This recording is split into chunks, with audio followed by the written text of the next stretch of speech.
Welcome to all students. हम पढ़ रहे थे क्लास 9th के साइंस का चैप्टर 3 परमाणु एवं अणु, जिसमें हमने क्वेश्चन आंसर्स का पार्ट 1 कर दिया था। ये इसका पार्ट 2 होने वाला है, जिसमें पहला क्वेश्चन है 0.24 ग्राम ऑक्सीजन एवं बोरॉन युक्त यौगिक के नमूने में विश्लेषण द्वारा ये पाया जाता है कि उसमें 0.096 ग्राम बोरॉन एवं 0.144 ग्राम ऑक्सीजन है।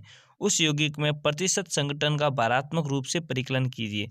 तो इसमें बेसिकली करना क्या है कि यहाँ जो 0.24 ग्राम जो दिया गया है वो कुल ऑक्सीजन और बोरॉन का वजन है, यानी द्रव्यमान है, और जो यहाँ पर अलग अलग दिया गया है बोरॉन और ऑक्सीजन का अलग अलग भी दिया गया है। इसमें हमें बेसिकली इन दोनों का परसेंटेज निकालना है, जो कि बेसिकली एक गणित का ही सवाल है, सिंपल परसेंटेज का सवाल है।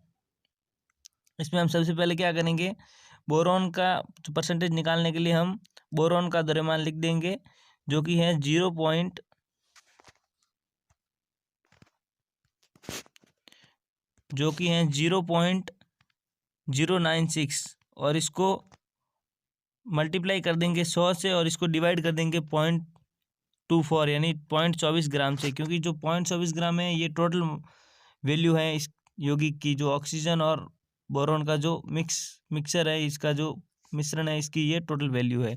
तो इस प्रकार ये 40% आ जाएगा, और ठीक पर इसी प्रकार ऑक्सीजन का निकालने पर ये 60% आ जाएगा। इसका जो सेकंड क्वेश्चन है वो है 3 ग्राम कार्बन और 8 gram oxygen 3 gram carbon 8 gram oxygen में जलकर 11 ग्राम कार्बन डाइऑक्साइड निर्मित करती हैं। जब 3 ग्राम कार्बन को 50 ग्राम ऑक्सीजन में जलाएंगे तो कितने ग्राम कार्बन डाइऑक्साइड का निर्माण होगा? आपका उत्तर रासायनिक संयोजन के किस नियम पर आधारित होगा? तो इसका आंसर होगा, क्योंकि 3 ग्राम का कार्बन और 8 ग्राम ऑक्सीजन मिलकर 11 ग्राम कार्बन डाइऑक्साइड बनती है, यानी इन दोनों को जोड़ना पड़ता है। जितनी कार्बन डाइऑक्साइड उतनी बनेगी जितना कार्बन और ऑक्सीजन की मात्रा होगी। तो इसका आंसर हो जाएगा, कार्बन डाइऑक्साइड निर्मित करता है, अतः 3 ग्राम कार्बन को 50 ग्राम ऑक्सीजन में जलाने पर 53 ग्राम कार्बन डाइऑक्साइड प्राप्त होगी। यह स्थिर अनुपात का नियम है। जो इसका नेक्स्ट क्वेश्चन है वो है बहुपरमाणुक आयन क्या होते हैं, उदाहरण दीजिए।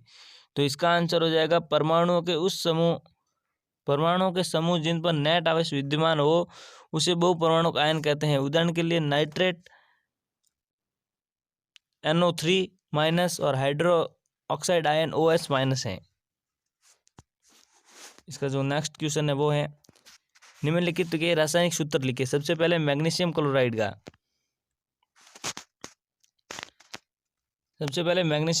का हो जाएगा MgCl2, और अब कैल्शियम क्लोराइड का हो जाएगा CaCl2, कॉपर नाइट्रेट का हो जाएगा CuNO3 और एल्यूमिनियम क्लोराइड का हो जाएगा AlCl3, और सोडियम कार्बोनेट का हो जाएगा CaCO3।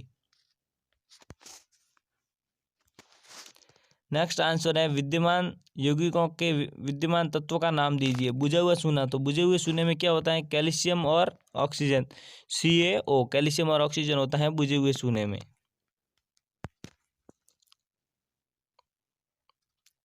जबकि हाइड्रोजन ब्रोमाइड में क्या होता है, हाइड्रोजन और ब्रोमीन, इसलिए HBr इनका केमिकल फॉर्मूला हो जाएगा।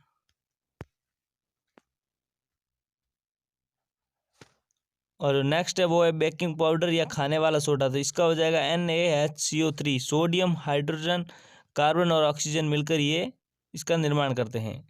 नेक्स्ट क्वेश्चन है पोटेशियम सल्फेट K2SO4, तो इसमें पोटेशियम, सल्फर और ऑक्सीजन का मिश्रण यानी यौगिक इसका बना हुआ होता है। नेक्स्ट क्वेश्चन है निम्नलिखित पदार्थों के मोलर द्रव्यमान की परिकल्पना कीजिए। मोलर द्रव्यमान मैंने आपको पहले भी सिखाया है, और एक बार इसे और देख लेते हैं। जैसे एथाइन दिया गया है C2H2, तो जो 12 हैं वो कार्बन के एक परमाणु का द्रव्यमान है। इसको यहाँ पर सूत्र में 2 दिए गए हैं, तो इसे 2 से मल्टीप्लाई कर देंगे, और जो हाइड्रोजन के एक अणु का द्रव्यमान है वो 1 है, और यहाँ पर सूत्र में 2 दिए गए हैं, तो इसको भी 2 से मल्टीप्लाई करेंगे, तो इसका हो जाएगा टोटल 26 आंसर हो जाएगा। ठीक इसी प्रकार सल्फर के अणु का करने पर 256 आंसर आएंगे, और फास्फोरस का करने पर 124 और हाइड्रोक्लोरिक अम्ल का करने पर 36.5 और नाइट्रिक अम्ल का 63 आंसर आ जाएगा। इसका नेक्स्ट क्वेश्चन, निम्नलिखित का द्रव्यमान क्या होगा 1 मोल नाइट्रोजन परमाणु का। तो बेसिकली 1 मोल जो होता है वो किसे कहते हैं, किसी भी पदार्थ का जो रासायनिक जो द्रव्यमान होगा, जो परमाणु द्रव्यमान होगा वो 1 मोल के बराबर होगा। तो 1 मोल के बराबर किसी भी तत्व का परमाणु द्रव्यमान होता है। तो यहाँ पर हमें पूछा है 1 मोल नाइट्रोजन का द्रव्यमान क्या होगा, तो वो 14 ग्राम होगा, क्योंकि नाइट्रोजन के एक परमाणु का द्रव्यमान 14 ग्राम होता है। 4 मोल एल्यूमिनियम परमाणु का द्रव्यमान, तो एल्यूमिनियम के परमाणु का जो द्रव्यमान होता है वो 27 होता है। तो इसको 4 से मल्टीप्लाई कर देंगे जो 108 इसका आंसर आ जाएगा। नेक्स्ट क्वेश्चन है 10 मोल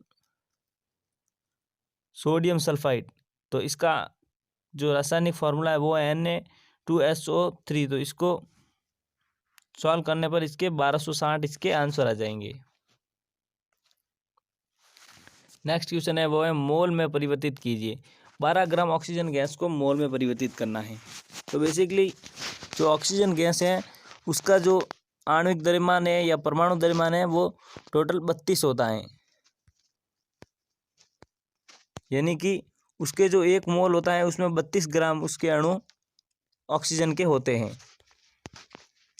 तो यहाँ पर उसके 12 ग्राम में मोल की संख्या निकालनी है।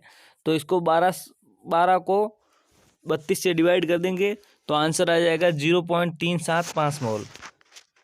जो अगला क्वेश्चन है वो है 20 ग्राम जल में मोल। तो 1 मोल में जल के 18 ग्राम अणु होते हैं। तो 20 ग्राम में मोल निकालने के लिए 20 को 18 से मल्टीप्लाई कर देंगे तो आंसर आ जाएगा 1.111। नेक्स्ट क्वेश्चन है 22 gram carbon dioxide. 44 gram carbon dioxide बराबर 1 मोल होता है। तो 22 ग्राम कार्बन डाइऑक्साइड बराबर आधा मोल यानी 0.5 मोल होता है। नेक्स्ट क्वेश्चन है निम्न का द्रव्यमान क्या होगा 0.2 मोल ऑक्सीजन परमाणु। तो ऑक्सीजन के परमाणु में 1 मोल बराबर 16 ग्राम होता है। तो 0.2 बराबर ज्ञात करने के लिए 16 को 0.2 से मल्टीप्लाई करेंगे जिससे आंसर आ जाएगा 3.2 ग्राम। नेक्स्ट क्वेश्चन है 0.5 मोल जल का अणु, यानी जल के 1 मोल अणु में 18 ग्राम होता है। तो इसको 0.5 से गुणा करने पर 9 इसके आंसर आ जाएंगे। नेक्स्ट क्वेश्चन है 16 ग्राम ठोस सल्फर में सल्फर के अणुओं की संख्या की परिकल्पना कीजिए। तो 1 मोल बराबर उसके अणु का द्रव्यमान होता है और सल्फर के एक मोल में 32 गुना 8 ग्राम द्रव्यमान होता है। तो इसको कुछ इस तरह से करेंगे कि जो अवोगाद्रो संख्या है उसको इस 32 गुणा 8 से डिवाइड कर देंगे तो इसका आंसर आ जाएगा 3.8 इंटू 10⁻²2। नेक्स्ट और लास्ट क्वेश्चन है 0.051 ग्राम एल्यूमिनियम ऑक्साइड Al2O3 में एल्यूमिनियम आयन की संख्या की परिकल्पना कीजिए। इसमें हमें संकेत के रूप में जो एल्यूमिनियम आयन के परमाणु का द्रव्यमान है वो 27 यूनिट दिया गया है। जो आयन होता है वही परमाणु द्रव्यमान के बराबर होता है। तो इसके लिए हमें सबसे पहले क्या करना होगा, जो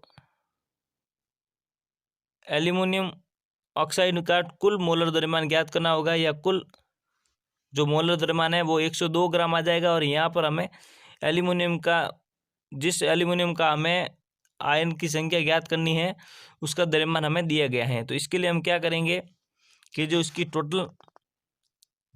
टोटल मोलों की संख्या आएगी उसको मल्टीप्लाई कर देंगे जो एल्यूमिनियम के मोल की संख्या है उसको, और फिर जो टोटल द्रव्यमान है उसको भाग दे देंगे। तो इसका आंसर आ जाएगा 6.023 गुणा 10⁻20 aluminium ion. Thank you for watching students. ऐसे ही और भी वीडियो देखते रहने के लिए हमारे चैनल NCERT सीको को सब्सक्राइब जरूर कर दें।